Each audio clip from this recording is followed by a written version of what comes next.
இன்று நாங்கள் இன்று நாங்கள் படிக்கப் போகும் சங்கீதம் சங்கீதம் 124. 8 வசனங்கள். ஆனால் இதிலிருந்து நாங்கள் கற்றுக்கொள்ளக்கூடிய பாடங்களோ அநேகம். இந்த சங்கீதத்திற்கு நாங்கள் ஒரு தலைப்பை கொடுக்க வேண்டும் என்று சொன்னால், 7ஆம் வசனத்தின் அடிப்படையில் மாபெரும் தப்புதல். 2 முறை நாங்கள் தப்பினோம் என்று 7ஆம் வசனத்தில் சொல்லப்பட்டுள்ளது. இதை ஆங்கிலத்தில் சொல்ல போனால், in English there was a very popular war movie by the title The Great Escape. The Great Escape. So that's the title I would give for this psalm in English. The Great Escape. மாபெரும் தப்புதல். இதற்கு இன்னும் ஒரு தலைப்பை கொடுக்க வேண்டும் என்று சொன்னால், 8ஆம் வசனத்தின் அடிப்படையில் முழுமையாக தேவனை சார்ந்து வாழுதல். Living in total dependence upon God. முழுமையாக தேவனை சார்ந்து வாழுதல். அப்படி நாங்கள் வாழ்ந்தால் எதிர்பாராத விடுதலையை அனுபவிப்போம். எதிர்பாராத விடுதலை. Unexpected deliverance. இவற்றை எல்லாம் நாங்கள் தலைப்புகளாக எடுத்து சொல்ல முடியும். இந்த சங்கீதத்தை எழுதியவர் தாவீது ராஜா. அது தெளிவாக எங்களுக்கு சொல்லப்பட்டுள்ளது. இது தாவீதின் ஒரு சங்கீதம். எங்கள் எல்லாருக்கும் தெரியும், தாவீதின் வாழ்க்கையில் அநேக எதிரிகள். தன்னுடைய தனிப்பட்ட வாழ்க்கையில் மாத்திரமல்ல, இஸ்ரவேல் நாட்டுக்கு விரோதமாகவும் எழும்பிய எதிரிகள். நாங்கள் முதலாவதாக எதிரிகளினால் வரும் தாக்குதல்களை கவனிக்க போகிறோம் இந்த சங்கீதத்தில் இருந்து. அதை விளங்கிக் கொள்வதற்காக இந்த 2 வசனங்களை வாசிக்க போகிறோம். 1ஆம் வசனம், மனுஷர் நமக்கு விரோதமாக எழும்பின போது. அதை வைத்துத்தான் நாங்கள் இந்த 1ஆம் தலைப்பை படிக்க போகிறோம். எதிரிகளினால் வரும் தாக்குதல்கள். மனுஷர் நமக்கு விரோதமாய் எழும்பின போது. 3ஆம் வசனத்தில், அவர்கள் கோபம் நம்மேல் எரிகையில். சத்துருக்களின் பயங்கர கோபம். இந்த 2 வசனங்களின் அடிப்படையில் இந்த எதிரிகளை நாங்கள் அடையாளம் கண்டு கொண்டு இந்த எதிரிகளின் குணாதிசயங்களை நாங்கள் அறிந்திருக்க வேண்டும். அடுத்த ஸ்லைடில் அதை நாங்கள் பார்க்க போகிறோம். Okay, next slide.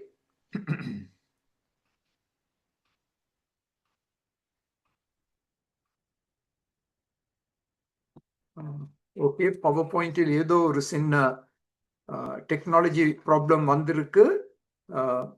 அதை திருத்தும் வரைக்கும் நான் தொடர்ந்து பேசுவேன். நீங்கள் செவி கொடுங்கள்.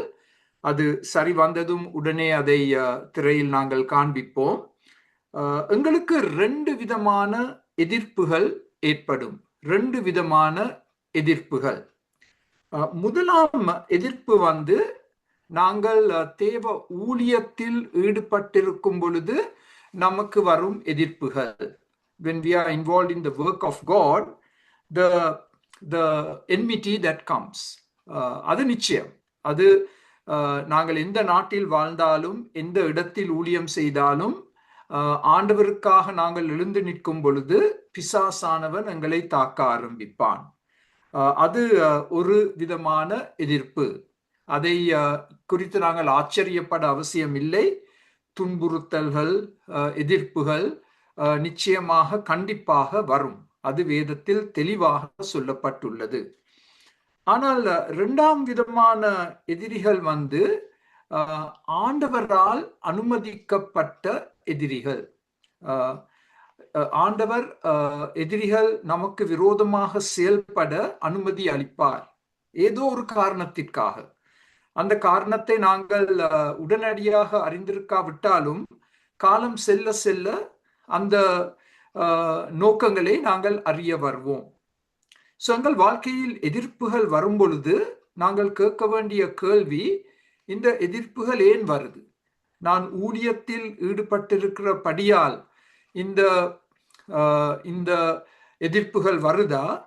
இல்லாவிட்டால் நான் ஏதோ ஒரு காரியத்தை கற்றுக்கொள்ள வேண்டும், தாழ்மையை கற்றுக்கொள்ள வேண்டும், பெருமைக்கு இடம் கொடுக்க கூடாது. ஆண்டவர் ஏதோ ஒரு காரியத்தை எனக்கு சுட்டி காட்ட விருப்பப்படுகிறார். அதனால் ஆண்டவர் ஏதோ ஒரு எதிரியை எங்களுக்கு விரோதமாக எழுப்ப முடியும். நாங்கள் நியாயாதிபதிகள் புத்தகத்தை வாசித்தால் அங்கே அநேக எதிரிகள். அது எங்களுடைய 2ஆம் குறிப்பு. 1ஆம் குறிப்பு 2 விதமான எதிரிகள், 2ஆம் குறிப்பு அநேக எதிரிகள்.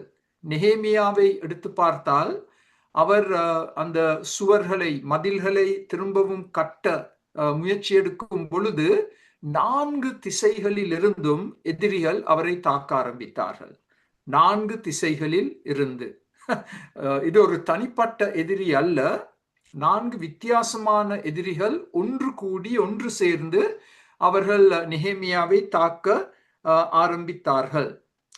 சோ அதனால் அதுவும் எங்களுக்கு ஒரு ஆச்சரியமாக வரக்கூடாது. ஒரு தனிப்பட்ட எதிரி மாத்திரமல்ல, 4 திசைகளில் இருந்தும் எங்களுக்கு விரோதமாக எதிரிகள் எழும்ப முடியும். 3ஆவதாக நாங்கள் அவதானிக்க வேண்டிய காரியம் அலை அலையாக தாக்குதல், வேவ் ஆஃப்டர் வேவ். நாங்கள் திருச்சபையின் சரித்திரத்தை எடுத்து பார்த்தால் முதல் 300 வருடங்களில் அப்போஸ்தலர் புத்தகத்தில் சபை ஆரம்பமாகியது. முதல் 300 வருடங்களில் 10 அலைகள், எதிர்ப்பு அலைகளை நாங்கள் சரித்திரத்தில் படிக்க முடியும். 10 வித்தியாசமான ரோம சர்வதிகாரிகள் திருச்சபைக்கு விரோதமாக செயல்பட்டு கொடுமையாக திருச்சபையை தாக்கி திருச்சபையை இல்லாமல் ஆக்குவதற்கு முயற்சிகள் எடுத்தார்கள். அந்த 300 வருடங்களில் திருச்சபை பிழைத்ததே ஒரு பெரிய அதிசயம், ஒரு மிகப்பெரிய அதிசயம். இறுதியாக கான்ஸ்டன்டீன் என்ற சர்வதிகாரி ரட்சிக்கப்பட்டான். அவனுடைய ரட்சிப்பை குறித்து அநேக கேள்விக்குறிகள் வரும். ஆனால் அவர் ரட்சிக்கப்பட்டார் என்று சொல்வார்கள். அவர் ரட்சிக்கப்பட்டதும் இந்த துன்புறுத்தல்கள் எல்லாம் நிப்பாட்டப்பட்டு சபைக்கு ஒரு உயர் அந்தஸ்து கொடுக்கப்பட்டது ரோம ராஜ்யத்தில். அந்த சரித்திரத்தை நாங்கள் அறிந்திருக்க வேண்டும், விளங்கிக் கொள்ள வேண்டும். இதில் முக்கிய குறிப்பு அலை அலையாக தாக்குதல், அலை அலையாக தாக்குதல். 4ஆவதாக நாங்கள் அவதானிக்க வேண்டிய காரியம் இந்த எதிரிகளின் தாக்குதல்கள். 4ஆவது, அது தொடர்ச்சியாக நடைபெறும். தொடர்ச்சியாக என்று சொன்னால் இடைவிடாமல், கொஞ்சம் கூட ஒரு ஓய்வு காலம் வராது. கொஞ்சம் கூட நாங்கள் கொஞ்சம் ஒரு ஓய்வு எடுக்க முடியாது. ஒரு தாக்குதல் முடிவடைந்ததும் இன்னும் ஒரு தாக்குதல் வர ஆரம்பிக்கும். அதை குறித்தும் நாங்கள் ஆச்சரியப்படக்கூடாது.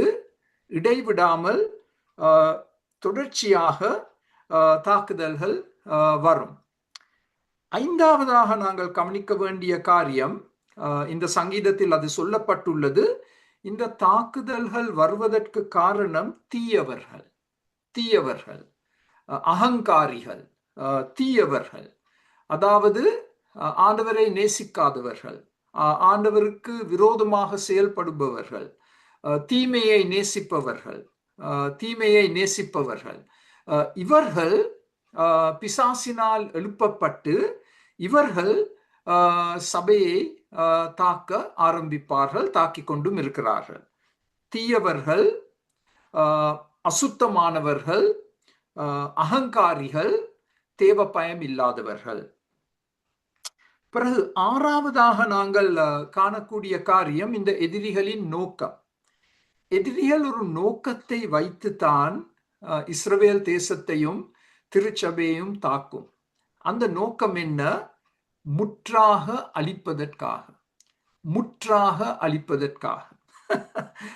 அதையும் நாங்கள் மறந்துவிடக் கூடாது. இப்பொழுது சமீபத்தில் இந்த ஈரான் நாடு யுத்தத்தில் ஈடுபட்டிருந்தது. அப்ப அநேக கருத்துக்கள் வெளிவர ஆரம்பித்தது.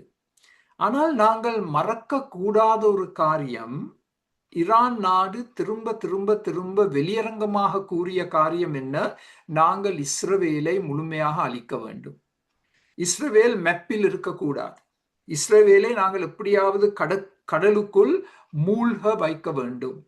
அதை வெளிப்படையாக மிகவும் ஒரு ஆடம்பரமான விதத்தில் கூறி வந்து கொண்டிருக்கிறார்கள்.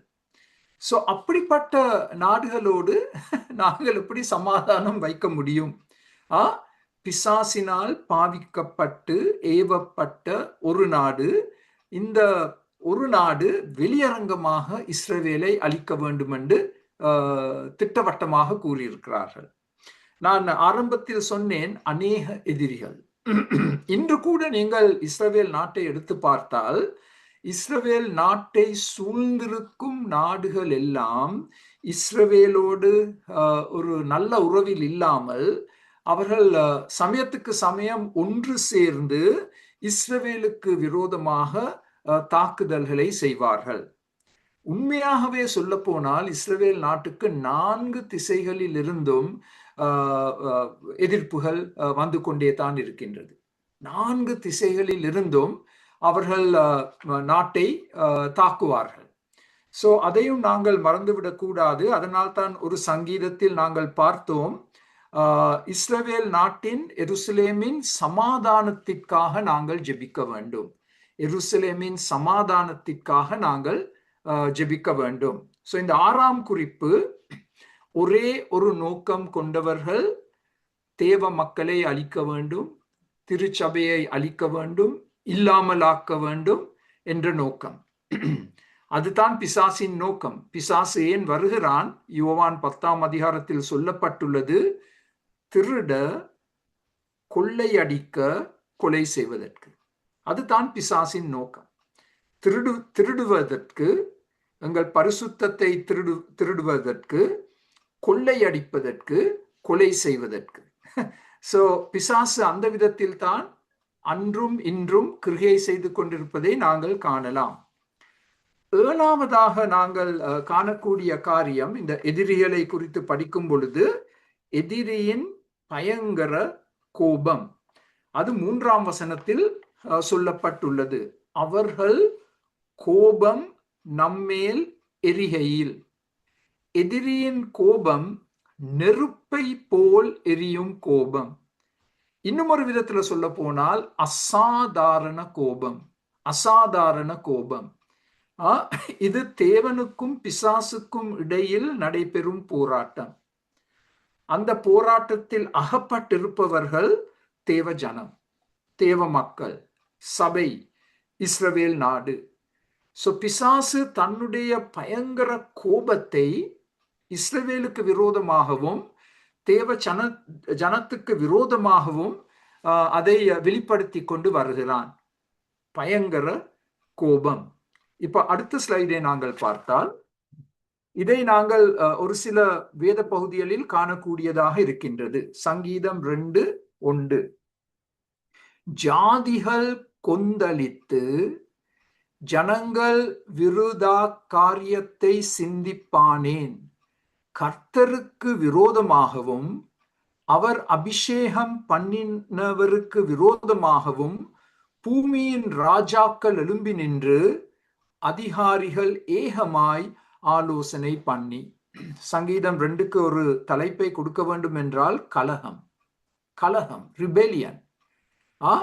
பிசாசு வெவ்வேறு விதமான ஜாதிகளை எழுப்பி, ஜாதிகள் கொந்தளித்து, அந்த ஜாதிகள் தேவ மக்களை எப்படி இல்லாமல் ஆக்கலாம் என்ற ஒரே சிந்தனையோடு சிந்தனை செய்து அவர்கள் கர்த்தருக்கு விரோதமாகவும் அவர் அபிஷேகம் பண்ணின மேசியாவுக்கு விரோதமாகவும், இந்த ஜாதிகள் மாத்திரமல்ல பூமியின் ராஜாக்கள் ஒருமனப்பட்டு தேவனையும் தேவ வசனத்தையும் மேசியாவையும் சபையையும் தாக்கிக் கொண்டிருக்கிறார்கள். அது சங்கீதம் 2. சங்கீதம் 37 துன்மார்க்கன் நீதிமானுக்கு விரோதமாய் தீங்கு நினைத்து, இப்ப பாருங்கள், அவன் பேரில் பட்கடிக்கிறான். நீங்கள் அவதானித்திருப்பீர்களோ தெரியாது, யாராவது பயங்கர கோபத்தில் இருக்கும் பொழுது தங்கள் பற்களை கடிப்பார்கள். பற்களை கடிப்பார்கள். அப்படிப்பட்ட பயங்கர கோபம். துன்மார்க்கன் நீதிமானுக்கு விரோதமாக காண்பிக்க போகும் பயங்கர கோபம். சங்கீதம் 138 நான் துன்பத்தின் நடுவில் நடந்தாலும், உங்களுக்கு ஒரு வசனம் டக்கண்டு ஞாபகத்துக்கு வர வேண்டும். சங்கீதம் 23 நான் மரண இருளின் பள்ளத்தாக்கின் நடுவில் நடந்தாலும். பாருங்கள் எவ்வளவு அழகாக இந்த 2 சங்கீதங்களை நாங்கள் ஒற்றுமைப்படுத்தலாம்.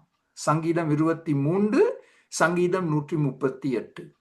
நான் துன்பத்தின் நடுவில் நடந்தாலும் நீர் என்னை உயிர்ப்பிப்பீர். என் சத்துருக்களின் கோபத்துக்கு விரோதமாக உமது கையை நீட்டுவீர். உமது வலது கரம் என்னை ரட்சிக்கும்.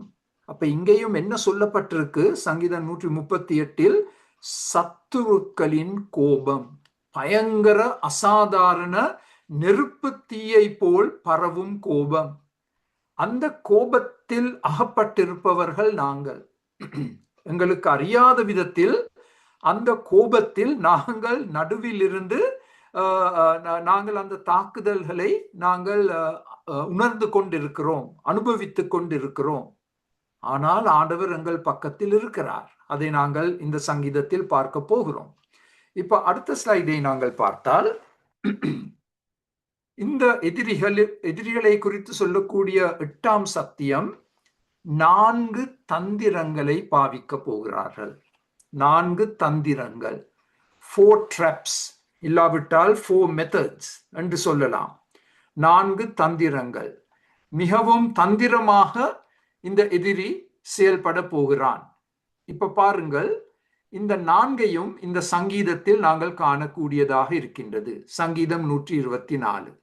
முதலாவதாக நாங்கள் வாசிப்பது நிலம் நம்மை விழுங்குதல். அது 3ஆம் வசனத்தில் சொல்லப்பட்டுள்ளது. அவர்கள் கோபம் நம்மேல் எரிகையில் நம்மை உயிரோடே விழுங்கி இருப்பார்கள். நிலம் நம்மை விழுங்குதல். அது ஒரு பூமி அதிர்ச்சியாக இருக்கலாம், நிலநடுக்கமாக இருக்கலாம்.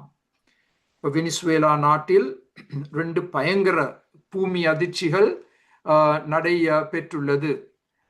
அதனால் நாங்கள் இந்த எதிரி தாக்கும் பொழுது அதை ஒரு பூமி அதிர்ச்சிக்கு ஒப்பிட்டு சங்கீதக்காரன் கூறுகிறான்.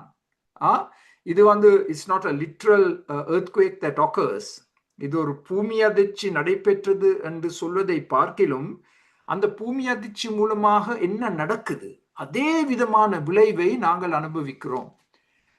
பூமி அதிர்ச்சி நடக்கும் பொழுது என்ன நடக்கும்? மக்கள் உயிரோடு விழுங்கப்படுவார்கள். மக்கள் உயிரோடு விழுங்கப்படுவார்கள். அதன் அர்த்தம் சடுதியாக முழுமையான அழிவு. ஒரு நொடியில் பல்லாயிரக்கணக்கான மக்கள் இறந்து போவார்கள் பூமி அதிர்ச்சி நடைபெறும் பொழுது. அதே விளைவு. இந்த எதிரியின் தாக்குதல் அப்படிப்பட்ட ஒரு விளைவை கொண்டு வரும். நாங்கள் உயிரோடு விழுங்கப்பட போகிறோம். எங்களுக்கு ஒரு சடுதியான, ஒரு முழுமையான, தப்பித்துக் கொள்ள முடியாத ஒரு அழிவு வரப்போகிறது. இதே வார்த்தைகளை நாங்கள் இன்னும் சங்கீதங்களில் வாசிக்கக்கூடியதாக இருக்கின்றது. சங்கீதம் 56 என் சத்துருக்கள், இப்ப இந்த வார்த்தையை கோடிட்டுக் கொள்ளுங்கள் உங்களுடைய வேதத்தில், நாள் தோறும். அதனால்தான் நான் ஆரம்பத்தில் எடுத்து சொன்னேன், அலையாக வரும் தாக்குதல்கள், இடைவிடாமல் தொடர்ச்சியாக வரும் தாக்குதல்கள். அதற்கு ஒரு நல்ல வசனம் இந்த சங்கீதம் 56:2. என் சத்துருக்கள் எனக்கு எந்தவித ஓய்வையும் கொடுக்காமல் நாள்தோறும் என்னை விழுங்க பார்க்கிறார்கள். எனக்கு ஒரு சடுதியான முழுமையான முடிவை கொண்டு வர அவர்கள் சதி சிற்றங்களை போட்டிருக்கிறார்கள். உன்னதமானவரே, எனக்கு விரோதமாய் அகங்கரித்து போர் செய்கிறவர்கள் அநேகர். அந்த திரும்பவும் அந்த அநேகர் என்ற வார்த்தையை கோடிட்டுக் கொள்ளுங்கள். அநேக எதிரிகள், அநேக எதிரிகள். சங்கீதம் 57 இவ்விதமாக வாசிக்கின்றோம், என்னை விழுங்க பார்க்கிறவன். அதே வார்த்தை சங்கீதம் 124 பாவிக்கப்பட்டிருக்கும் அதே வார்த்தை. என்னை விழுங்க பார்க்கிறவன் என்னை நிந்திக்கையில் அவர் பரலோகத்திலிருந்து ஒத்தாசை அனுப்பி என்னை ரட்சிப்பார். அதுதான் நற்செய்தி. பிசாசானவன் எங்களை விழுங்க ஒரு சடுதியான முழுமையான முடிவை கொண்டு வர திட்டமிட்டிருக்கும் பொழுது பரலோகத்திலிருந்து ஆண்டவர் எனக்கு ஒத்தாசை அனுப்பி என்னை ரட்சிக்க போகிறார். அது நற்செய்தி. அதனால் நாங்கள் பயப்பட அவசியம் இல்லை. பிசாசு எந்த விதமாக எங்களுக்கு விரோதமாக தந்திரமாக செயல்பட அவன் முயற்சி எடுத்தாலும் அது பலிக்காது. ஆண்டவர் எங்களை காப்பார். அதுதான் சங்கீதம் 121 6 முறை காப்பார் காப்பார் காப்பார் காப்பார் என்று சொல்லப்பட்டுள்ளது சங்கீதம் 121. இப்ப அடுத்த ஸ்லைடை பார்த்தால் என்னாகமம் புத்தகத்தில் இந்த விதமாக வாசிக்கின்றோம், இது மோசேக்கு விரோதமாக நடைபெற்ற கலகம். அவன் இந்த வார்த்தைகளை எல்லாம் சொல்லி முடித்தவுடனே, அதாவது மோசே பேசி முடிவடைந்ததும், அவர்கள் கோரா அந்த கோத்திரர் அவர்கள் நின்றிருந்த நிலம் பிளந்து பூமி தன் வாயை திறந்து அவர்களையும் அவர்கள் வீடுகளையும் கோராக்குரிய எல்லா மனிதரையும் அவர்களுக்கு உண்டான சகல பொருள்களையும், இப்ப அந்த வார்த்தையை அவதானித்துக் கொள்ளுங்கள், விழுங்கி போட்டது. சங்கீதம் 124 வரும் அதே வார்த்தை, விழுங்கி போட்டது. அவர்கள் தங்களுக்கு உண்டானவை எல்லாவற்றோடும் உயிரோடே பாதாளத்தில் இறங்கினார்கள். அதே வார்த்தை, உயிரோடே. அதுதான் சங்கீதக்காரனும் இங்க பாவிக்கிறான். சங்கீதம் 124 உயிரோடே விழுங்கி இருப்பார்கள். பாருங்கள், வேதம் எவ்வளவு அழகாக ஒன்றோடு ஒன்று இசைந்து ஒரே சத்தியத்தை எங்களுக்கு வெளிப்படுத்தி காண்பிக்கின்றது. பூமி அவர்களை மூடிக்கொண்டது, இப்படி சபையின் நடுவிலிருந்து அழிந்து போனார்கள். அழிவு என்ற வார்த்தை. இங்கே நாங்கள் தேவனுடைய நியாய தீர்ப்பை பார்க்கிறோம். ஆனால் இந்த பகுதியிலிருந்து நாங்கள் இன்னும் ஒரு காரியத்தை கற்றுக்கொள்ள முடியும். பிசாசானவன் தேவ மக்களுக்கு விரோதமாக செயல்படும் பொழுது இந்த விதமாக தான் செயல்பட அவன் திட்டம் போட்டிருக்கிறான். எங்களை விழுங்குவதற்காக, எங்களை சடுதியாக முழுமையாக எங்களுக்கு ஒரு முடிவை கொண்டு வருவதற்கு. நீதிமொழிகள் 1:12 பாதாளம் விழுங்குவது போல் நாம் அவர்களை உயிரோடே விழுங்குவோம். இது பாவிகள் பேசும் வார்த்தைகள். ஆனால் இங்கேயும் நீங்கள் அவதானிக்க வேண்டிய வார்த்தை விழுங்குவோம் என்ற வார்த்தை.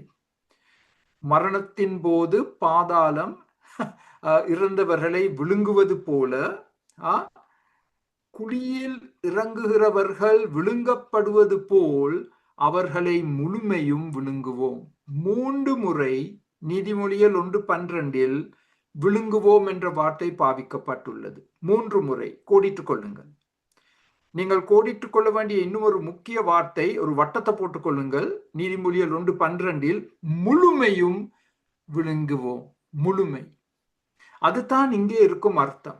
இந்த சங்கீதம் 124 பிசாசு எங்களை தாக்கும் பொழுது எங்களை விழுங்க முயற்சி செய்கிறான், உயிரோடே விழுங்க முயற்சி செய்கிறான், முழுமையாக எங்களை விழுங்க முயற்சி செய்கிறான், சடுதியாக எங்களை விழுங்க முயற்சி செய்கிறான். அதை இந்த எல்லா வசனங்களில் இருந்தும் திட்ட தெளிவாக நாங்கள் கற்றுக்கொள்ள முடியும். இந்த விழுங்குதல் என்ற வார்த்தையை இன்னும் ஒரு விதத்தில் நாங்கள் பார்க்கலாம். எரேமியா 50:34 வலு சர்ப்பம் போல் என்னை விழுங்கி. இது எரேமியாவின் அனுபவம். அவனுக்கு விரோதமாக எழுந்து நின்ற மக்கள், தலைவர்கள், எப்படி ஒரு வலு சர்ப்பம் மக்களை விழுங்குமோ அதே போல் இந்த சத்துருக்கள் என்னை விழுங்க காத்திருக்கிறார்கள். பாத்தீங்களா, ஒரு வார்த்தையை வைத்து எவ்வளவு வசனங்களை நாங்கள் படித்திருக்கிறோம். ஒரு வார்த்தை, ஒன் வேர்ட், விழுங்குதல். 3ஆம் வசனத்தில் வரும் வார்த்தை. சோ பிசாசு முதலாவதாக எப்படி எங்களுக்கு விரோதமாக செயல்படுகிறான்? எங்களை விழுங்க, சடுதியாக முழுமையாக விழுங்க முயற்சி எடுக்கிறான். இப்ப அடுத்த ஸ்லைடில் 2ஆம் தந்திரத்தை பார்க்க போகிறோம். முதலாவது விழுங்குதல், 2வது பெருவெள்ளம். சங்கீதம் 124 4ஆம் 5ஆம் வசனங்கள். அப்பொழுது தண்ணீர்கள் நம்மேல் பாய்ந்து வெள்ளங்கள் நமது ஆத்துமாவின் மேல் பெருகி கொந்தளிக்கும் ஜலங்கள் நமது ஆத்துமாவின் மேல் புரண்டு போயிருக்கும் என்று இஸ்ரவேல் இப்பொழுது சொல்வதாக. Now the image is changing from swallowing, விழுங்குதலிலிருந்து படம் மாற்றம் அடைகிறது. இப்போ ஒரு பெருவெள்ளம். இந்த பெருவெள்ளம் கொந்தளிக்கும் ஜலங்களுக்கு ஒப்பிடப்பட்டுள்ளது. நீங்கள் இப்படிப்பட்ட படங்களை பார்த்திருக்கலாம். ஒரு பெரு வெள்ளம் வரும் பொழுது கொந்தளிக்கும் தண்ணீர், ஜலங்கள், இந்த வெள்ளங்கள் உயர்ந்து கொண்டே போகிறது, தப்பித்து கொள்ள முடியாது. இந்த வெள்ளத்தில் நாங்கள் அடித்து செல்லப்படுகிறோம், மூழ்க போகிறோம், மரணம் வரப்போகிறது. அப்படிப்பட்ட ஒரு சூழ்நிலை. பிசாசு இப்படிப்பட்ட ஒரு சூழ்நிலையை எங்களுக்கு விரோதமாக கொண்டு வருவது, ஒரு பெருவெள்ளம், கிரேட் ஃப்ளட் வாட்டர்ஸ். பாருங்கள், சங்கீதம் 18 சங்கீதக்காரனுடைய அனுபவம். உயரத்திலிருந்து அவர் கை நீட்டி என்னை பிடித்து ஜல பிரவாகத்தில் இருக்கிற என்னை தூக்கிவிட்டார். இதுதான் சங்கீதக்காரனுடைய சாட்சி. இந்த பெரு வெள்ளத்தினால் நான் அடித்து செல்லப்படும் பொழுது, எல்லா நம்பிக்கையையும் இழந்திருக்கும் பொழுது, உன்னதத்திலிருந்து ஆண்டவர் தம்முடைய கையை நீட்டி என்னை பிடித்து என்னை தூக்கிவிட்டார். எவ்வளவு அருமையான சாட்சி. சோ பிசாசு முயற்சி எடுப்பான். இந்த பெரு கொந்தளிக்கும் ஜலங்களை எங்களுக்கு விரோதமாக அனுப்புவான். நாங்கள் மூழ்கி போகிறோம் என்ற உணர்வு எங்களுக்கு வருது. அந்த நேரத்தில் ஆண்டவர் தம்முடைய கையை நீட்டி எங்களை பிடித்து எங்களை தூக்கி விடுகிறார், எங்களை ரட்சிக்கிறார். இப்ப அடுத்த ஸ்லைடை பார்ப்போம். அதில் இதை குறித்து எவ்வளவோ வசனங்களை நாங்கள் சொல்ல முடியும். சங்கீதம் 69:1, தேவனே என்னை ரட்சியும், வெள்ளங்கள் என் ஆத்துமா மட்டும் பெருகி வருகிறது. இந்த வெள்ளங்கள் எழும்பிக் கொண்டே இருக்கு, என்னுடைய ஆத்துமா மட்டும் பெருகி வந்து விட்டது. இப்போ என்னால் மூச்சு எடுக்க முடியாது, மூச்சு திணறல் ஏற்படுகிறது, நான் மூழ்க போகிறேன், ஆழமான உலையில் அமிழ்ந்திருக்கிறேன், நிற்க நிலை இல்லை, நிலையாத ஜலத்தில் ஆழ்ந்திருக்கிறேன், வெள்ளங்கள் என்மேல் புரண்டு போகிறது. சங்கீதக்காரனுடைய அனுபவம். எவ்வளவு விபரமாக அவர் அதை விபரித்திருக்கிறார். அதே சங்கீதம் 69:15ஆம் வசனம், ஜல பிரவாகங்கள் என்மேல் புரளாமலும், ஆழம் என்னை விழுங்காமலும், பாதாளம் என்மேல் தன் வாயை அடைத்து கொள்ளாமலும் இருப்பதாக. இப்படிப்பட்ட சூழ்நிலையில் சங்கீதக்காரன் ஏறெடுத்த ஜெபம், இந்த பெரு வெள்ளம் என்னை மேற்கொள்ளக்கூடாது, நான் அமிழக்கூடாது, நான் சாகக்கூடாது, நான் அடித்து செல்லப்படக்கூடாது என்று சங்கீதக்காரன் ஜெபிக்கிறான். புலம்பல் புத்தகத்தில் எரேமியாவின் அனுபவம், தண்ணீர் என் தலையின் மேல் புரண்டது, நாசமானேன் என்றேன். ஒரு வாக்கியத்தில் எரேமியா தன் அனுபவத்தை விவரிக்கிறார். தண்ணீர் என் தலையின் மேல் புரண்டது, நாசமானேன் என்றேன். ஆங்கிலத்தில் finished, I am finished, I am finished. ஏசாயா 43 எங்களுக்கு நன்றாக தெரிந்த வசனம், நீ தண்ணீர்களை கடக்கும் போது நான் உன்னோடே இருப்பேன். நீ ஆறுகளை கடக்கும்போது அவைகள் உன்மேல் புரளுவதில்லை. நீ அக்னியில் நடக்கும்போது வேகாதிருப்பாய். அக்கினி ஜுவாலை உன் பேரில் பற்றாது. இங்கேயும் தண்ணீர் பாவிக்கப்பட்டுள்ளது, அக்கினி பாவிக்கப்பட்டுள்ளது. சத்துரு எடுக்கும் முயற்சிகள் எங்களை இல்லாமல் ஆக்குவதற்கு. ஆனால் ஆண்டவர் எங்களோட கூட இருக்கிறார். ஆண்டவர் எங்களை காப்பார். அந்த அக்கினியின் நடுவில், அந்த தண்ணீர்களின் மத்தியில் ஆண்டவர் எங்களை காப்பார், பாதுகாப்பார். இப்ப அடுத்த ஸ்லைடில் 3ஆம் வரைபடம். முதலாம் வரைபடம் ஒரு பூமி அதிர்ச்சி, நான் விழுங்கப்பட போகிறேன். 2ஆம் வரைபடம் பெருவெள்ளங்கள். 3ஆம் வரைபடம், the third picture the psalmist is using, காட்டு மிருகத்தின் பற்களால் கடிக்கப்பட்டு சரீரம் கிழிக்கப்படுதல். இந்த விதமாக சாத்தான் எங்களுக்கு விரோதமாக கிரியை செய்ய போகிறான். சங்கீதம் 124 6ஆம் வசனம், நம்மை அவர்களுடைய பற்களுக்கு இரையாக ஒப்புக்கூடாதிருக்கிற கர்த்தருக்கு ஸ்தோத்திரம். சங்கீதம் 7:2 சத்துரு சிங்கம் போல் என் ஆத்துமாவை பிடித்து கொண்டு போய் விடுவிக்கிறவன் இல்லாமையால் அதை பீறாதபடிக்கு என்னை தப்புவியும்.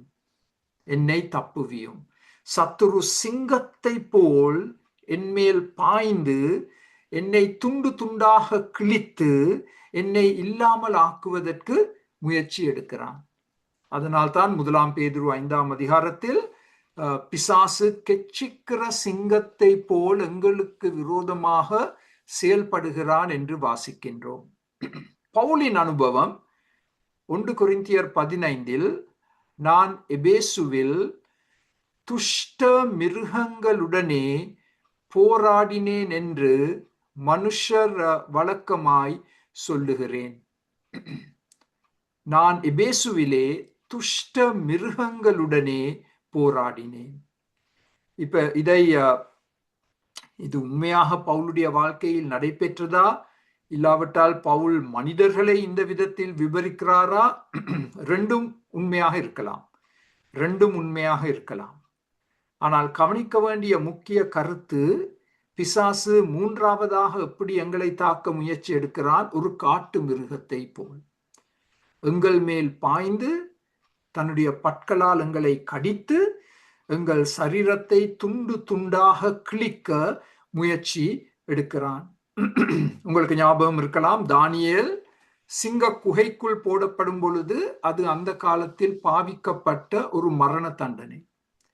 அந்த பசியில் இருக்கும் சிங்கங்கள் அந்த நபர் மேல் பாய்ந்து அவரை துண்டு துண்டாக கிழித்து இறுதியில் எலும்புகள் மாத்திரம்தான் நிலத்தில் இருப்பதை காணக்கூடியதாக இருக்கின்றது. எல்லா சதையையும் அந்த சிங்கங்கள் சாப்பிட்டு விடும்.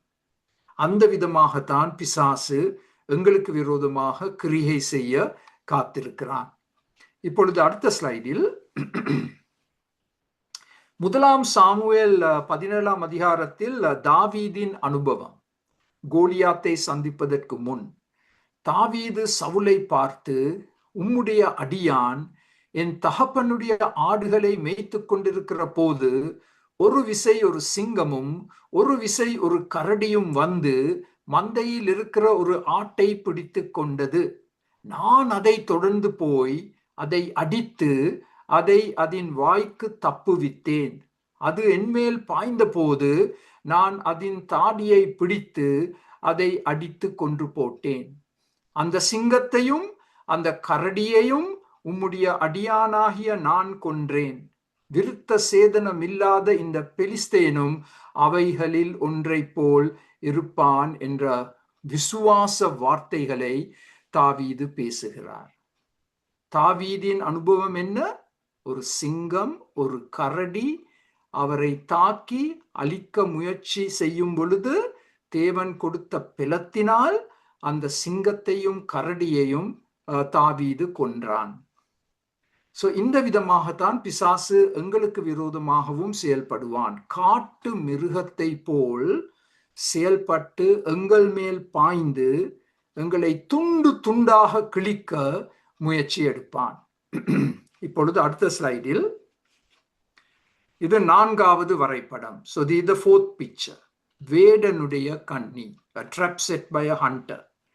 7ஆம் வசனத்தில் வாசிக்கின்றோம், வேடருடைய கண்ணிக்கு தப்பின குருவியை போல் நம்முடைய ஆத்துமா தப்பிற்று, கண்ணீர் தெரித்தது, நாம் தப்பினோம். 2 முறை இங்கே தப்பினோம் என்ற வார்த்தை பாவிக்கப்பட்டுள்ளது 7ஆம் வசனத்தில். அதனால் தான் இதற்கு அந்த தலைப்பை நாங்கள் கொடுத்தோம், மாபெரும் தப்புதல், the great escape, taken from verse 7. So 4ஆம் வரைபடம், a hunter's trap, வேடருடைய கண்ணிக்கு நாங்கள் தப்பினோம். வேடன் ஒரு குருவியை பிடிக்க ஒரு கண்ணியை அந்த குருவியால் பார்க்க முடியாத விதத்தில் அந்த கண்ணியை எங்கேயோ ஒளித்து வைத்து, அந்த குருவி அந்த கண்ணியில் அகப்பட்டதும், அந்த பறவை அந்த கண்ணியில் அகப்பட்டதும் அந்த வேடன் அந்த பறவையை கொன்று சாப்பிட்டு விடுவான். ஆனா சங்கீதக்காரன் என்ன சொல்றார், தாவீது என்ன சொல்றார், ஆண்டவர் அந்த கண்ணியை துண்டு துண்டாக பிளந்து விட்டார். கண்ணியில் அகப்பட்டேன், ஆனால் வேடன் வருவதற்கு முன் ஆண்டவர் அந்த கண்ணியை துண்டு துண்டாக உடைத்து நான் தப்பித்துக் கொள்ள வழியை திறந்தார். சங்கீதம் 91 இவ்விதமாக வாசிக்கின்றோம், அவர் உன்னை வேடனுடைய கண்ணிக்கும் பாலாக்கும் கொள்ளை நோய்க்கும் தப்புவிப்பார். நான் வாசித்தேன், இலங்கையில் டெங்கு போன்ற வியாதிகள் பயங்கர விதமாக பரவிக்கொண்டிருக்கின்றது. டெங்கு, பயங்கர காய்ச்சல் பரவிக்கொண்டிருக்கு, பாலாக்கும் கொள்ளை நோய்கள், அதிலிருந்து ஆண்டவர் தப்புவிப்பார். ஆனால் சங்கீதம் 124 படி வேடனுடைய கண்ணிக்கும் எங்களை தப்புவிப்பார். சங்கீதம் 140 அகங்காரிகள் எனக்கு கண்ணியையும் கயிறுகளையும் மறைவாய் வைத்திருக்கிறார்கள், வழியோரத்தில் வலையை விரித்து எனக்கு சுருக்குகளை விரிக்கிறார்கள். இது வேடன் எதிரிகள் எடுக்கும் முயற்சி, தேவ மனிதனை கைப்பற்றி அவனை அழிப்பதற்காக. ஆனால் அந்த கண்ணியிலிருந்து ஆண்டவர் என்னை காப்பாற்றி இருக்கிறார். சங்கீதம் 141 துன்மார்க்கர் தங்கள் வலைகளில் அகப்படுவார்களாக, நானோ அதற்கு தப்பித்து கடந்து போவேன். அருமையான ஜெபம். இந்த துன்மார்க்கர் எனக்காக வைத்திருக்கும் அந்த வலைகளில் இருந்து ஆண்டவர் என்னை தப்புவிப்பார். ஆனால் அந்த துன்மார்க்கர் எதிரிகள் அந்த வலைகளில் சிக்குண்டு அவர்கள் அழிவை காண்பார்கள். God turns everything upside down. So 4 வரைபடங்கள் பாவிக்கப்பட்டுள்ளது இந்த சத்துருக்கள் எப்படி செயல்படும் என்பதை எங்களுக்கு காண்பிப்பதற்காக. 1ஆம் வரைபடம் ஒரு பூமி அதிர்ச்சி, விழுங்குதல். 2ஆம் வரைபடம் பெருவெள்ளம், எங்களை அடித்து செல்லும் பெருவெள்ளம். 3ஆம் வரைபடம் இந்த வேடனுடைய கண்ணி. அதே போல் இன்னும் ஒரு வரைபடம் இருந்தது, அதை ஒரு கணம் நான் மறந்துவிட்டேன். 3ஆம் இந்த 4 விதத்தில் பிசாசானவன் எங்களை தாக்க, காட்டு மிருகங்கள் எப்படி எங்களை தாக்கி அழிக்க முயற்சி செய்கிறதோ அது 3ஆம் வரைபடம். 4வது வேடனுடைய கண்ணி. சோ இந்த எதிரிகளை குறித்து 8 காரியங்களை பார்த்து விட்டோம். இப்ப நற்செய்தி 9ஆம் சத்தியம், எதிரிகளின் தோல்வி. எதிரிகள் தோல்வி அடைவார்கள், அவமானம் அடைவார்கள், அழிவை காண்பார்கள். சோ அது எங்கள் மனதில் திட்ட தெளிவாக எழுதி வைத்திருக்கப்பட வேண்டும். எதிரிகளின்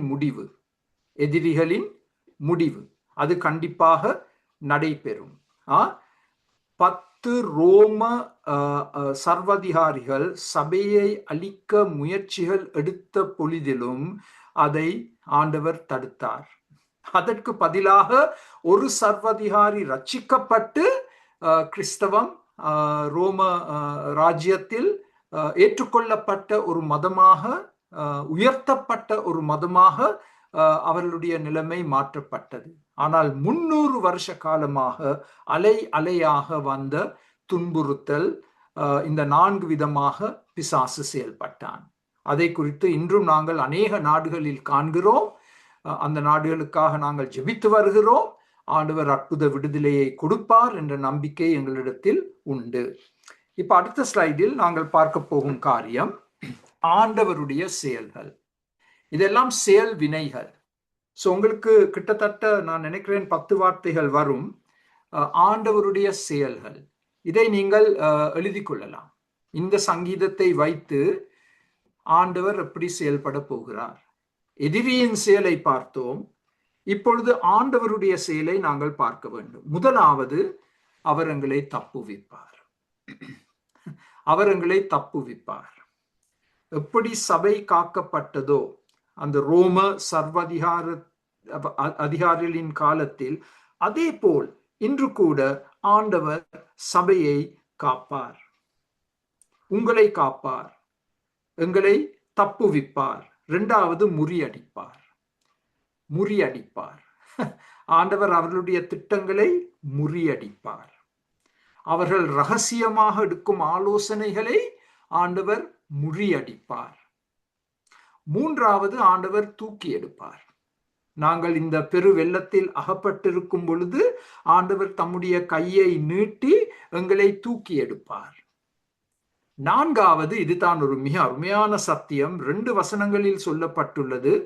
1, 2 வசனங்களில் ஆண்டவர் நம் பக்கத்தில் இருப்பார். மனுஷர் நமக்கு விரோதமாய் எழும்பின போது கர்த்தர் நமது பக்கத்தில் இராவிட்டால், கர்த்தர் தாமே நமது பக்கத்தில் இராவிட்டால். தாவீது திட்ட தெளிவாக அனுபவத்தின் மூலம் என்ன எடுத்து கூறுகிறார்? இப்படிப்பட்ட பயங்கர எதிர்ப்புகள் வந்த போதிலும் ஆண்டவர் என்னுடைய பக்கத்தில் இருந்தார், ஆண்டவர் விடுதலை கொடுத்தார். 14 வருஷ காலமாக சவுல் ராஜாவின் பைத்தியத்தனத்திற்குள் அகப்பட்டு, கோபத்தில் அகப்பட்டு நான் இடமிடமாக துரத்தப்பட்ட போதிலும் ஆண்டவர் என் பக்கத்தில் இருந்தார். ஆண்டவர் என்னை கைவிடவில்லை. ஆண்டவர் என்னை கைவிடவில்லை. அடுத்த ஸ்லைடில் சங்கீதம் 118 மிக அழகாக இதை நாங்கள் காண்கிறோம். கர்த்தர் என் பட்சத்தில் இருக்கிறார், நான் பயப்படேன். மனுஷன் எனக்கு என்ன செய்வான்? கர்த்தர் என் பக்கத்தில் இருந்தா நான் பயப்பட அவசியம் இல்லை. மனுஷன் எதை செய்ய மனது வைத்தாலும் அது சாத்தியமாகாது. 7ஆம் வசனம், எனக்கு அனுகூலம் பண்ணுகிறவர்கள் நடுவில் கர்த்தர் என் பட்சத்தில் இருக்கிறார், என் சத்துருக்களில் சரி கட்டுதலை நான் என் சொந்த கண்ணால் பார்க்க போகிறேன். எனக்கு அனுகூலம் பண்ணுகிறவர்களை ஆண்டவர் எழுப்பி, அவர்கள் என்னை சூழ்ந்து, அவர்கள் எனக்கு உதவி செய்து, என்னுடைய சத்துருக்கள் ஆண்டவரால் அழிக்கப்படுவதை நான் என்னுடைய சொந்த கண்ணால் பார்க்க போகிறேன். விசுவாச வார்த்தைகள், விசுவாச வார்த்தைகள். புதிய ஏற்பாட்டில் இப்படிப்பட்ட வார்த்தைகள் இருக்கு. ரோமர் 8. இவைகளை குறித்து நாம் என்ன சொல்லுவோம்? தேவன் நம்முடைய பட்சத்தில் இருந்தால் நமக்கு விரோதமாய் இருப்பவன் யார்? ஆண்டவரின் பக்கத்தில் இருந்தால் யார் உருமினாலும் நான் பயப்பட அவசியம் இல்லை. ரோமர் 8:32. தம்முடைய சொந்த குமாரன் என்றும் பாராமல் நம் எல்லாருக்காகவும் அவரை ஒப்பு கொடுத்தார், அவரோடே கூட மற்ற எல்லாவற்றையும் நமக்கு அருளாதிருப்பதெப்படி? இது ஆங்கிலத்தில் the argument from the higher to the lesser, higher to the lesser. ஆண்டவர் செய்த மிகப்பெரிய காரியம் என்ன? தம்முடைய குமாரனை எங்களுக்காக சிலுவையில் ஒப்பு கொடுத்தார். அப்படிப்பட்ட மிகப்பெரிய காரியத்தை செய்த ஆண்டவர் இந்த சின்ன சின்ன காரியங்களை செய்யாமல் இருப்பாரா? அதுதான் இந்த 32ஆம் வசனத்தில் இருக்கிற சத்தியம். Argument from the higher to the lesser. greater to the lesser. மிக பெரிய காரியம் என்ன? தம்முடைய குமாரனை எங்களுக்காக ஒப்பு கொடுத்தார். அதை ஆண்டவர் எங்களுக்காக செய்தால் எங்களுடைய வாழ்க்கையில் வரும் குட்டி குட்டி பிரச்சனைகள், சின்ன சின்ன சவால்கள், அவற்றை ஆண்டவர் இல்லாமல் ஆக்குவார். பெரிய காரியத்தை செய்த ஆண்டவர் இந்த சின்ன காரியங்களையும் அவர் பொறுப்படுத்தி இல்லாமல் ஆக்குவார். சோ நாங்கள் ஏன் பயப்பட வேண்டும்? நாங்கள் ஏன் வருத்தப்பட வேண்டும்? நாங்கள் ஏன் கவலைப்பட வேண்டும்? இப்ப அடுத்த ஸ்லைடில் 5வது ஆண்டவர் உதவி செய்வார். அது இந்த சங்கீதத்தில் 8ஆம் வசனத்தில் சொல்லப்பட்டுள்ளது. நம்முடைய சகாயம், உதவி வானத்தையும் பூமியையும் உண்டாக்கின கர்த்தருடைய நாமத்தில் உள்ளது. நாங்கள் உதவியை மனிதனிடத்தில் எதிர்பார்க்கவில்லை. நாங்கள் உதவியை அரசாங்கத்திடமிருந்து எதிர்பார்க்கவில்லை. நாங்கள் உதவியை ஜோசப் விஜயிடமிருந்து எதிர்பார்க்கவில்லை. நாங்கள் உதவியை யாரிடமிருந்து எதிர்பார்க்கிறோம்? இந்த முழு உலகத்தையும் படைத்த தேவனிடமிருந்து நாங்கள் எதிர்பார்க்கிறோம். சோ அதனால் தான் அருமையானவர்களே, மனிதன் மேல் கண்ணை வைத்திருக்க வேண்டாம். நீங்கள் எவ்வளவு மனிதர்கள் மேல் நம்பிக்கை வைத்து இருக்கிறீர்களோ ஏமாற்றம் அடைவீர்கள். அரசாங்கத்தின் மேல் நீங்கள் நம்பிக்கை வைத்திருந்தால் ஏமாற்றம் அடைவீர்கள். ஆண்டவர் மேல் மாத்திரம் நம்பிக்கை வைத்திருந்தால் ஏமாற்றம் அடைய மாட்டீர்கள். அவர் ஏற்ற சமயத்தில் உங்களுக்கு உதவி செய்வார். ஏற்ற சமயத்தில் உங்களுக்கு உதவி நிச்சயமாக செய்வார். 6ஆம் வார்த்தை, அவர் உங்களை விடுவிப்பார். அந்த கண்ணியின், அந்த வேடனின் கண்ணியிலிருந்து உங்களை அவர் விடுவிப்பார். நீங்கள் அகப்பட்டிருக்கலாம் அந்த கண்ணியில், ஆனால் வேடன் வருவதற்கு முன் அவர் உங்களை விடுதலை செய்வார். 7வது, அந்த எதிர்ப்புகளின் மத்தியில் உங்களை தைரியப்படுத்துவார். எங்களுடைய மனது உள்ளம் சோர்ந்து போயிருக்கும் பொழுது, கலங்கி இருக்கும் பொழுது இந்த ஆண்டவர் எங்களை தைரியப்படுத்துவார். அதோடு சம்பந்தப்பட்ட 8ஆம் வார்த்தை, எங்களை பலப்படுத்துவார். அந்த துன்புறுத்தலின் மத்தியில் எழுந்து நிற்பதற்காக ஆண்டவர் எங்களை பலப்படுத்துவார். 9வது, அந்த எதிர்ப்புகளின் மத்தியில் ஆண்டவர் எங்களை வழி நடத்துவார். நான் துன்பத்தின் நடுவில் நடந்தாலும் ஆண்டவரின் பக்கத்தில் இருப்பார். நான் நடக்க வேண்டிய பாதையை ஆண்டவர் எனக்கு காண்பிப்பார், என்னை வழி நடத்துவார். 10வது, இது ஒரு நற்செய்தி. 10வது, எல்லைப்படுத்துவார். சத்துரு எனக்கு விரோதமாக செய்யும் காரியங்களை குறித்து எல்லைகள் உண்டு. There are limits. The devil can go so far and no further. நான் அவதானித்திருக்கிறேன், நீங்கள் அவதானித்திருக்கிறீர்கள். ஒரு எஜமான் தன்னுடைய நாயை தெருவில் எடுத்து செல்லும் பொழுது அதற்கு ஒரு லீஷ் இருக்கு. அந்த நாயின் கழுத்தில் ஒரு பட்டி போடப்பட்டு அந்த எஜமானுடைய கையில் ஒரு லீஷ் இருக்கு. அதன் அர்த்தம் என்ன? அந்த எஜமான் கொடுக்கும் சுதந்திரத்தின் படிதான் அந்த நாய் செயல்பட முடியும். அந்த எஜமான் அந்த லீஷை இழுத்தால் அந்த நாய் எஜமான் பக்கத்துல வர வேண்டும். அந்த எஜமான் அந்த லீஷை கொஞ்சம் விட்டுவிட்டால் அந்த நாய் கொஞ்சம் சுதந்திரமா நடக்க முடியும். அதே போல்தான் பிசாசானவனை ஆண்டவர் ஒரு லீஷில் வைத்திருக்கிறார். அவனுடைய சுதந்திரம் கட்டுப்படுத்தப்பட்டுள்ளது, எல்லைப்படுத்தப்பட்டுள்ளது. இவ்வளவு தூரம் தான் பிசாசு முன்னோக்கி செல்ல முடியும், இவ்வளவு தூரம் தான் பிசாசு எங்கள் மேல் கை வைக்க முடியும், அதற்கு மேலாக பிசாசு கை வைக்க முடியாது. ஆண்டவர் எல்லைப்படுத்துவார். அது நற்செய்தி. அதை நாங்கள் நம்ப வேண்டும். சோ ஒரு பக்கத்துல பிசாசு தாக்குறான், 9 காரியங்களை பார்த்தோம். மற்ற பக்கத்துல ஆண்டவர் விடுதலை கொடுக்கிறார், ரட்சிப்பை கொடுக்கிறார். 10 வார்த்தைகளை பார்த்தோம். இதில் நாங்கள் தைரியம் பெற வேண்டும். இப்ப அடுத்த ஸ்லைடை பார்க்க போகிறோம். நம்முடைய மறுமொழி எதுவா இருக்க வேண்டும்? இந்த சங்கீதத்தை நாங்கள் படிக்கும் பொழுது நம்முடைய மறுமொழி எதுவா இருக்க வேண்டும்?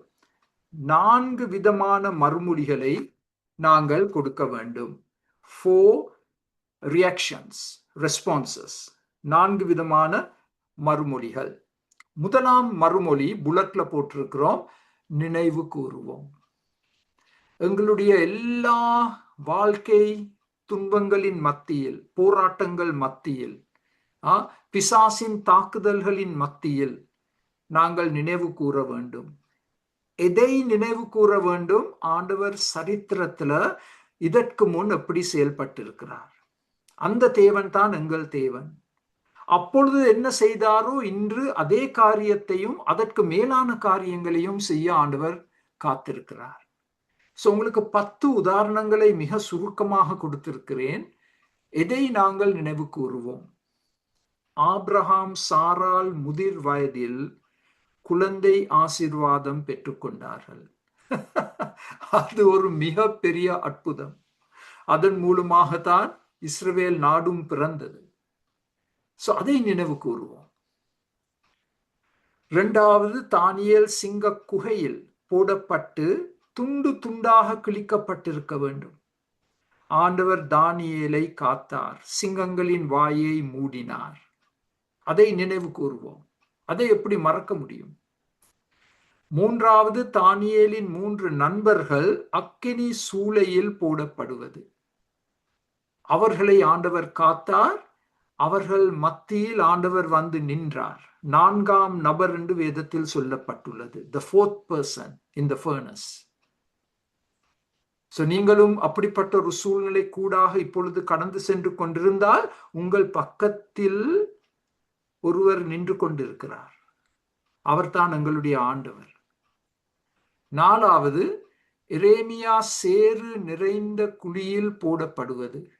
அவனை கொல்லுவதற்காக எடுக்கப்பட்ட முயற்சி.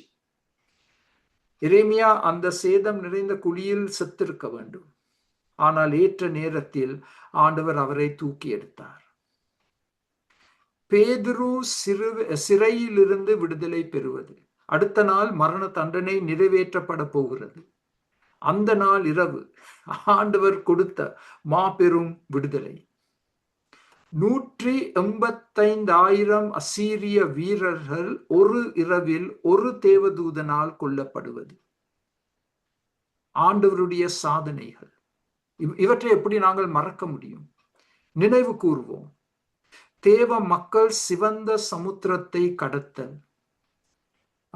பார்வோனின் இராணுவம் அவர்களுக்கு பின்பாக அவர்களை துரத்தி கொண்டு வரும் பொழுது சிவந்த சமுத்திரத்தில் ஆண்டவர் கொடுத்த மாபெரும் விடுதலை வெற்றி. யோசபாத் ராஜாவுக்கு அவனுக்கு விரோதமாக 4 நாடுகள் ஒன்றிணைந்து போராட வரும் பொழுது யோசபாத் ராஜாவுக்கு ஆண்டவர் கொடுத்த மாபெரும் வெற்றி. இராணுவம் தேவனை துதிக்க ஆரம்பிக்கும் பொழுது அந்த 4 நாடுகளும் ஒருவரை தாக்க ஆரம்பித்து இல்லாமல் ஆக்கப்பட்டார்கள். பவுல் கப்பல் சேதம் அடைதல். அந்த கடலில் பவுல் மரித்திருக்க வேண்டும். ஆண்டவர் காத்தார். ஒரு பெரிய ஊழியத்தை கொடுத்தார். தாவீதின் சத்துருக்கள். இந்த சங்கீதத்தை எழுதிய தாவீது. ஒரு பக்கத்தில் கோலியாத். 14 வருட காலமாக சவுல். தன்னுடைய அன்பு மகன் அப்சலோம் அப்பாவுக்கு விரோதமாக செய்த பயங்கர கலகம். திரும்ப திரும்ப திரும்ப பெலிஸ்தியருக்கு விரோதமாக சண்டை போடுவது. எல்லாவற்றிலும் ஆண்டவர் விடுதலை கொடுத்தார், ரட்சிப்பை கொடுத்தார். எங்களுடைய முதலாம் மறுமொழி எதுவா இருக்க வேண்டும்? நாங்கள் நினைவு கூற வேண்டும். நினைவு கூற வேண்டும். Take a look in to history. சரித்திரத்தை திரும்ப திரும்ப வாசித்து படிப்போம். ஆண்டவர் எப்படி செயல்பட்டார், அதே விதமாக இன்றும் செயல்பட காத்திருக்கிறார். நினைவு கூறுவோம். 2வது, அடுத்த ஸ்லைடில் பார்க்க போகிறோம். The second response. அடுத்த ஸ்லைடில் ஸ்தோத்திரம். அவரை நாங்கள் ஸ்தோத்திரிக்க வேண்டும். அது எங்களுக்கு 6ஆம் வசனத்தில் சொல்லப்பட்டுள்ளது. நம்மை அவர்களுடைய பற்களுக்கு இரையாக ஒப்பு கொடாதிருக்கிற கர்த்தருக்கு ஸ்தோத்திரம். அவரை நாங்கள் துதிப்போம், துதிப்போம், மேலதிகமாக துதிப்போம். துதிகளின் மத்தியில் வாசம் செய்யும் தேவன் அவர். அவரை துதிக்க துதிக்க துதிக்க அவருடைய பிரசன்னத்தை நாங்கள் இன்னும் அதிகமாக உணரப்போகிறோம். ஸ்தோத்தரிப்போம்.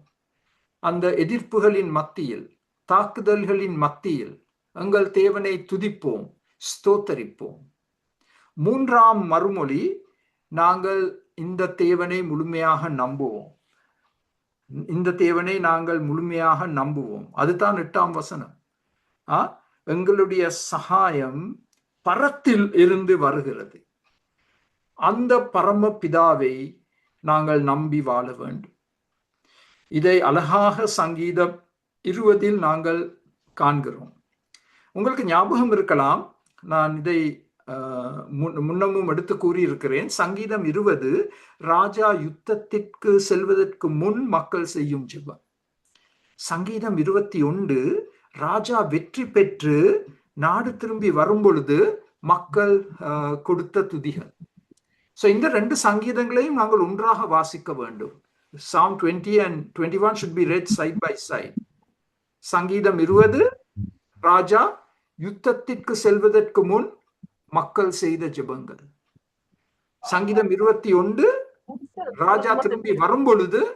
யாரோ உங்களோட மைக்க மியூட் பண்ண இல்ல, தயவு செய்து உங்களோட மைக்க மியூட் பண்ணுங்க, குரல் கேக்குது.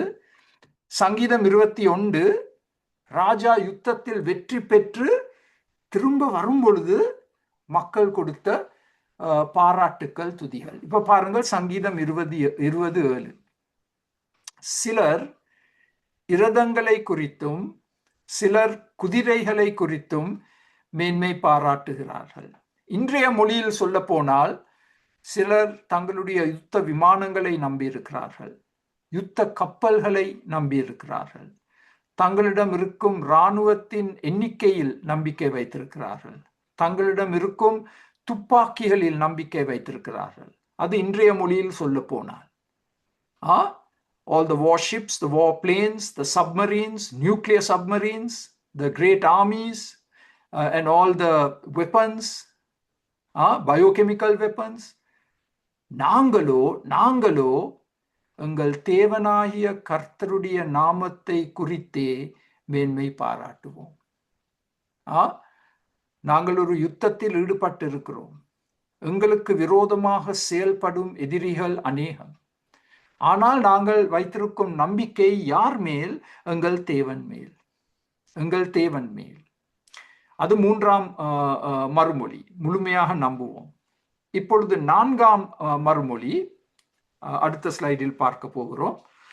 4ஆம் மறுமொழி நாங்கள் இந்த ஸ்லைடுக்கு முன்னால் இன்னும் ஒரு குறிப்பு வந்திருக்க வேணும். இதை நாங்கள் எடுத்து சொல்ல வேண்டும். 5ஆம் வசனத்தின்படி இஸ்ரவேல் இப்பொழுது சொல்வதாக, இஸ்ரவேல் இப்பொழுது சொல்வதாக. இந்த அருமையான விடுதலைகளை, சத்தியங்களை நாங்கள் மற்றவர்களுக்கு அறிக்கை செய்ய வேண்டும். இதை திரும்ப திரும்ப திரும்ப எடுத்து சொல்ல வேண்டும். அதனால்தான் நாங்கள் சண்டே ஸ்கூலில் பிள்ளைகளுக்கு இந்த கதைகளை கற்றுக் கொடுக்கிறோம். ஏன் கற்றுக் கொடுக்கிறோம்? இது ஒரு கதை என்ற விதத்தில் அல்ல.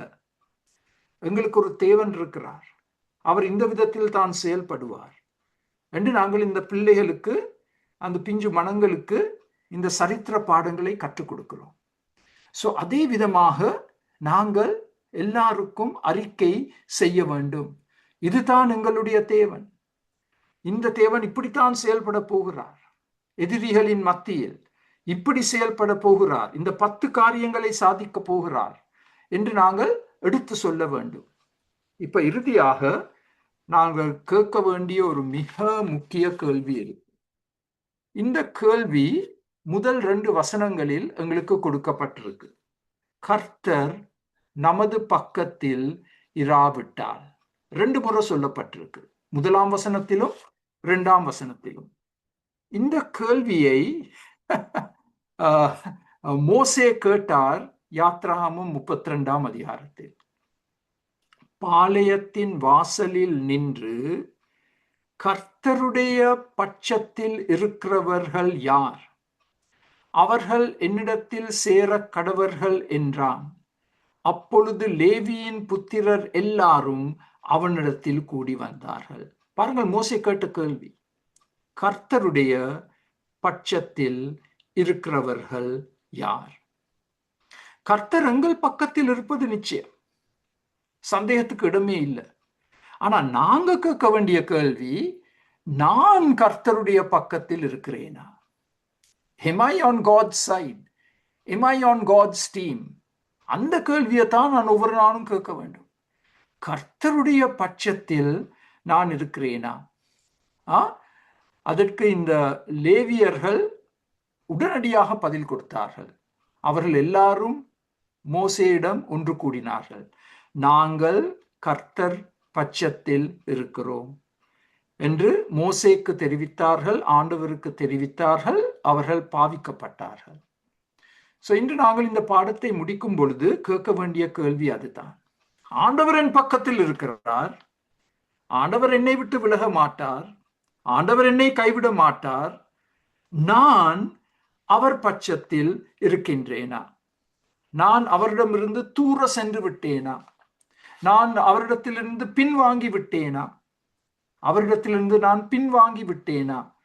அந்த கேள்வியை தான் நாங்கள் தினமும் கேட்க வேண்டும். ஏன் தெரியுமா? எங்களுடைய உள்ளம் பொல்லாதது. ரட்சிக்கப்பட்டிருந்த போதிலும் எங்கள் தேவனை விட்டு விலகி செல்வது மிக மிக சுலபம். பண ஆசையினாலும் பொருள் ஆசையினாலும் கவரப்பட்டு நாங்கள் தேவனிடமிருந்து திசை திருப்பப்படுவது மிக எளிது. இந்த அர்ப்பணிப்பை நாங்கள் ஒவ்வொரு நாளும் செய்ய வேண்டும். நான் தேவனுக்கு சொந்தம், நான் அவர் பட்சத்தில் இருப்பேன், நான் அவர் பக்கத்தில் இருப்பேன், நான் ஒவ்வொரு நாளும் அவரோடு ஒரு நெருங்கிய உறவை காத்துக்கொள்வேன். அந்த தீர்மானத்தை நாங்கள் எடுக்க வேண்டும். அதுதான் இந்த சங்கீதத்தின் மூலமாக நாங்கள் கற்றுக்கொள்ளக்கூடிய ஒரு மிக பெரிய பாடம்.